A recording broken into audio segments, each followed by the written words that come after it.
Muy buenas tardes, muy buenas noches a todos y bueno, muy bienvenidos a todos ustedes. Gracias por acompañarnos nuevamente en esta transmisión. Gracias por engancharse en el repaso de esta historia de amor. En el día de ayer habíamos comentado acerca de el origen del conflicto en el cielo, en el santuario, en la morada de Dios. Y lo de ayer fue si sería una película, una especie de tráiler. Ayer vimos el tráiler de toda esta historia y hoy vamos a introducirnos un poco más puntualmente en lo que tiene que ver con el sustituto. ¿Por qué motivo fue que se arruinó la perfección, ese mundo perfecto que Dios había creado? ¿Y por qué es que Dios tuvo que tomar medidas para poder rescatarnos? ¿Sí? Bien, los que tengan sus Biblias en sus manos, por favor acompáñenme, o en sus celulares, en sus dispositivos. Vamos a buscar el libro de Isaías, pero antes quiero hacerte una pregunta para comenzar reflexionando. ¿Alguna vez le ha pasado a alguno que hablaron mal de ustedes, que dijeron algo que no correspondía, que mintieron por supuesto y que los hicieron quedar mal o les dolió? ¿Alguien habló mal de ustedes y dijo algo que no era correcto? Bueno, esto es justamente lo que pasó en el cielo, en el conflicto entre Dios y Satanás, en el conflicto entre Jesús y Satanás. La base del conflicto, nosotros recordamos ayer que el pecado se origina en Satanás a través de su orgullo, de su envidia, ¿sí? De los celos, y esto se desencadena porque él empieza a engañar al resto de los ángeles. Habíamos comentado puntualmente mencionando que el gobierno de Dios era un gobierno de mentira, un gobierno de opresión, un gobierno estricto que sobre todo carecía de amor y de libertad. Justamente los dos pilares del gobierno de Dios, el amor y la libertad, y podríamos decir también la justicia, justamente esos pilares del gobierno estaban siendo atacados porque Satanás le estaba diciendo a los ángeles y al universo que Dios era un Dios malo y que cortaba la libertad, ¿sí? Que era un Dios malo. Ahora, no solamente se quedó ahí, sino que en el capítulo 14 de Isaías, como mencionábamos recién, vamos a leer qué es lo que quiso hacer Satanás ante este conflicto, ¿sí? Para seguir engañando y para acrecentar su rebelión. En el capítulo 14, y los versículos desde el 12 al 14, dicen lo siguiente: ¿Cómo caíste del cielo, oh lucero, hijo de la mañana? Cortado fuiste por tierra, tú que debilitabas a las naciones. Ahí menciona, sí, estaba hablando de la caída de Lucifer. Recordemos que ayer habíamos leído que él fue expulsado del cielo cuando perdió esa batalla contra Jesús.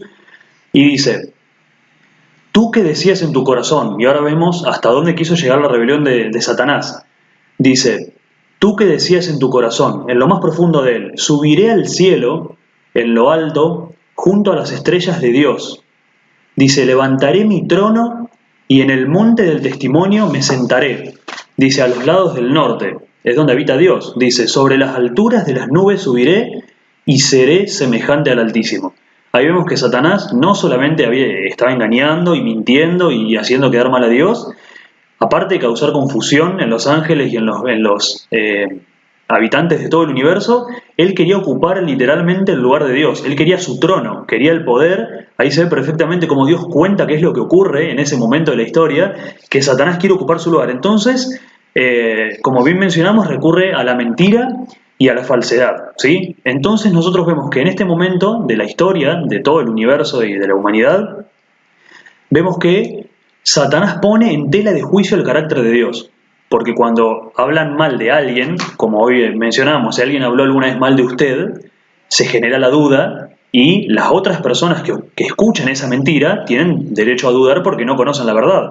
Entonces, vemos que en este momento el carácter de Dios, ese fundamento del gobierno que mencionábamos, que era el amor, la libertad, la justicia, empiezan a ser cuestionados. Ayer habíamos mencionado que ese conflicto se traslada a la tierra, puntualmente al jardín del Edén. Entonces nosotros podemos decir, bueno, había algo especial en el Edén. ¿Qué pasaba? ¿Qué era aparte de la morada de los seres humanos, de Adán y Eva? Aparte de ser ese mundo perfecto, ¿qué tenía? ¿Había algo especial? Bien, vamos a buscar Segunda de Samuel. El segundo libro de Samuel está más hacia el principio de la Biblia. Segundo libro del profeta Samuel. Y vamos a buscar puntualmente el capítulo 7, porque hay un detalle muy interesante en este capítulo. Es el capítulo en el que Dios hace un pacto con el rey David, ¿sí? capítulo 7 y el versículo 5 y 6. Este momento, en el versículo 4, Dios le habla a Natán, que era un profeta, y le dice: ve y di a mi siervo David, David, el rey de Israel. Dice: así ha dicho Jehová, tú me has de edificar casa en que yo more. Y después continúa diciendo: ciertamente no he habitado en casas desde el día en que saqué a los hijos de Israel de Egipto hasta hoy, sino que he andado en tienda y en tabernáculo. ¿Qué quieren decir estos versículos? Más adelante, Dios le encarga la tarea, mejor dicho, le da los planos al rey David. Después el templo lo construye Salomón, su hijo, y Dios le pregunta: tú me has de construir una casa en la que yo more. Entonces Dios le dice: cuando saqué al pueblo de Egipto, recordemos que el pueblo de Israel había estado cautivo en Egipto, después están en el desierto 40 años y demás. Ayer habíamos mencionado que Dios mora en el santuario celestial, esa es su casa, pero que en la tierra, Moisés, con el pueblo de Israel en el desierto, habían construido un modelo, o sea, una copia del santuario celestial. Y Dios le está diciendo a David en ese momento que él había estado presente en el santuario con el pueblo de Israel en el desierto. O sea, mientras el pueblo vivió en el desierto, Dios se hizo presente en el tabernáculo, en el santuario, ¿sí?, que habían construido los hombres. O sea, la presencia de Dios estaba entre ellos. Y uno puede decir: bueno, ¿y qué tiene que ver esto con el Edén? Vamos a ver lo siguiente, vamos a ir al libro de Génesis, el primer libro de la Biblia que ayer también citamos, libro de Génesis, escrito por Moisés.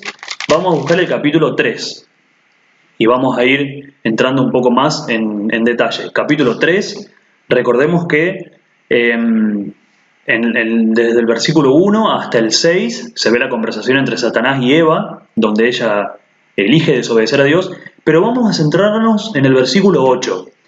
Dice, esto fue después de que pecaron, dice: y oyó la voz de Jehová Dios que se paseaba por el huerto, dice, al aire del día. Y después continúa el versículo, dice: y el hombre y su mujer se escondieron en la presencia de Dios, dice, entre los árboles del huerto. Ahí vemos perfectamente cómo el pecado es que causa la separación entre Dios y los seres humanos. Y de hecho es interesante un detalle que no es el central en este versículo, pero es digno de ser mencionado, es que el ser humano es el que se esconde. Vemos que Dios no es que nos abandona, sino que nosotros nos separamos de Él cuando pecamos. Pero me gusta, que es a lo que iba, dice: oyeron la voz de Jehová que se paseaba en el huerto. O sea, el versículo este está mencionando que Dios se paseaba en el Edén y podía conversar libremente con el ser humano. O sea, eso es algo increíble. Si ustedes ven lo que Dios cuenta en la Biblia, se ve que Él cuenta que Él conversaba con Adán y con Eva, que Él se hacía presente. Entonces vemos que el Edén, el jardín del Edén, ¿sí?, antes de la entrada del pecado, antes de que el ser humano elija desobedecer a Dios, el Edén era un punto de encuentro entre Dios y los hombres. Pero algo más interesante todavía es que para que Dios pueda estar en contacto con el hombre, ¿sí?, al igual que con nosotros hoy en día, la diferencia es que en ese momento era un contacto cara a cara, un contacto bien directo, ¿sí? Para que eso ocurra, tiene que haber libertad.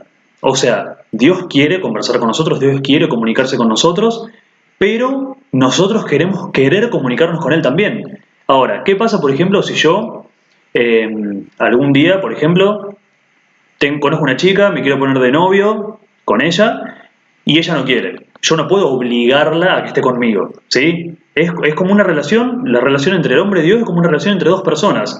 Yo tengo que querer estar con esta persona y la otra persona tiene que querer estar conmigo. Eso es la libertad, y el fundamento de esa libertad es el amor. Entonces Dios dijo: bueno, vamos a hacer así. Como Satanás está diciendo que yo soy malo, que yo quito la libertad, que yo soy un Dios opresor, vamos a poner una prueba, ¿sí?, un detalle en el Edén para que el ser humano demuestre si quiere estar conmigo o no. Si él quiere compartir conmigo, si él quiere seguir teniendo mi presencia en el Edén, entonces que lo demuestre, porque el mundo, el universo entero tiene que saber que yo soy un Dios que da libertad, no soy un Dios que controla la mente de las personas, porque nosotros tenemos lo que se conoce como el libre albedrío o la libertad de decisión, ¿sí? Nosotros podemos elegir aceptar a Dios o no. Y eso es lo que hizo Dios. Algo muy sencillo, vamos a ver cuál fue esa prueba. Mismo libro, Génesis, ahí cerca, pero el capítulo 2 dice, versículos 16 y 17, dice: y mandó Jehová Dios al hombre diciendo, de todo árbol del huerto podrás comer, mas del árbol de la ciencia del bien y del mal no comerás, porque el día que de él comieres, ciertamente morirás. Entonces Dios dice, bueno, si el ser humano quiere estar conmigo, que se lo demuestre al universo para que todos vean que yo no los obligo a estar conmigo. Entonces dijo, bueno, no coman de este árbol, que de hecho es interesante porque muchas veces se lo grafica con una manzana, bueno, en ningún lado dice que es una manzana, ¿sí? Dice que es un fruto, eso dice la Biblia, y de esa forma el ser humano tenía que demostrar si quería la compañía de Dios o no, si quería, o sea, es una manera de demostrar el amor que el ser humano tenía para con Dios. ¿Qué es lo que ocurre? Lentamente se comienza a separar por su propia decisión, se deja endulzar el oído, como quien diría hoy en día, por Satanás y termina finalmente desobedeciendo. Entonces, en ese momento, vamos a leer ahora cuál fue la decisión que tuvo Dios para solucionar esto, porque uno podría decir, bueno, Dios tuvo tres opciones. Simplemente dejar que la pareja muriera, ¿sí? Y listo, se terminaba el pecado, se terminaba el mal, punto final. Podía elegir simplemente rehacer todo de vuelta, pero eso no iba con el carácter de Dios, eso no va con el carácter de Dios porque Dios no nos considera a nosotros como algo descartable, ¿sí? Él nos creó con el amor y con el propósito de que nosotros vivamos con Él para siempre. Entonces, la única opción que quedaba era que alguien pagara ese el precio, porque Jesús dijo, del día que comienes de ese árbol, ciertamente morirás. Entonces, alguien tenía que morir, ¿sí? Recordemos que no es porque a Dios se le ocurre, sino porque la separación de Dios causa la muerte. Entonces, ante esa situación, vamos a leer el versículo 15 del capítulo 3, que Dios dice, y pondré enemistad entre ti y la mujer, y entre tu simiente, o sea, o tu descendencia, y la descendencia o la simiente suya.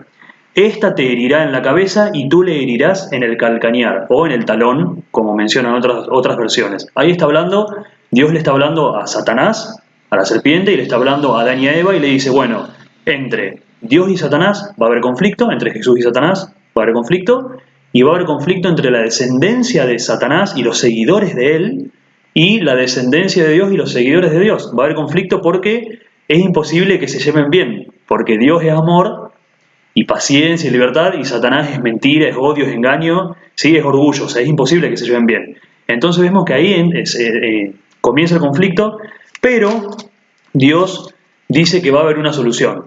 Y hay un momento muy interesante en la historia, no solo en el Jardín del Edén, sino a lo largo de toda la historia, en el que Dios dispone, en señal del sacrificio de Jesús, cuando Él dice, bueno, yo les voy a dar a mi hijo, ¿sí? Él dispone un sacrificio en señal de Jesús que iba a venir, ¿sí? El pueblo de Israel tenía que sacrificar un corderito, ¿sí? Tenía que sacrificar un cordero, que están los versículos. Vamos a leer rápidamente el capítulo 12 del libro de Éxodo, está después de Génesis, el capítulo 12 y el versículo 3 y el 6. Dice Dios, hablad a toda la congregación de Israel diciendo, en el 10 de este mes, en el día 10 de este mes, tómese cada uno un cordero según las familias de los padres, un cordero por familia. Y el versículo 6 dice, y lo guardaréis hasta el día 14 de este mes, y lo inmolará toda la congregación del pueblo de Israel entre las dos tardes. O sea, en ese día debían sacrificar al cordero, ¿por qué? Porque ese corderito simbolizaba la muerte de Cristo, ¿sí? Que se lo conoce como el cordero. Eso se encuentra en el libro de Juan, cuando Juan el Bautista viene al comienzo en el capítulo 1 y el versículo 29, cuando Juan ve a Jesús, que él dice, he aquí el Cordero de Dios que quita el pecado del mundo. Vemos que ese corderito simbolizaba al Cordero verdadero, a Jesús, que iba a quitar el pecado del mundo. Finalmente, ya una vez explicado este tema de por qué Jesús tuvo que venir a morir, hay un último versículo que es muy hermoso. Es uno de los versículos que más me gusta de la Biblia, que se encuentra en el libro de Zacarías. Es un libro muy cortito que, si falta práctica para encontrarlo, vamos a buscar Mateo y está 2 libros antes, un par de páginas antes.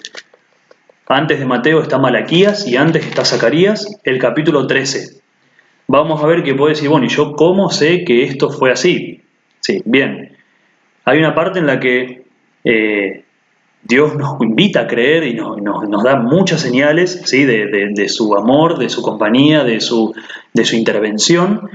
Y dice lo siguiente, esto está hablando cuando nosotros volvamos a ver a Jesús, como Él prometió volver, que ya lo vamos a ver en el resto de los repasos de los temas de esta semana, porque el conflicto Jesús lo ganó en la cruz, cuando Él murió, como mencionamos recién, el cordero que tenía que morir, Él murió y resucitó, entonces Él ganó ese conflicto, y dice, el capítulo 13 y el versículo 6, está hablando de la comunicación entre las personas y Jesús cuando Él vuelva, dice, y le preguntarán a Jesús, dice, ¿qué heridas son estas en tus manos?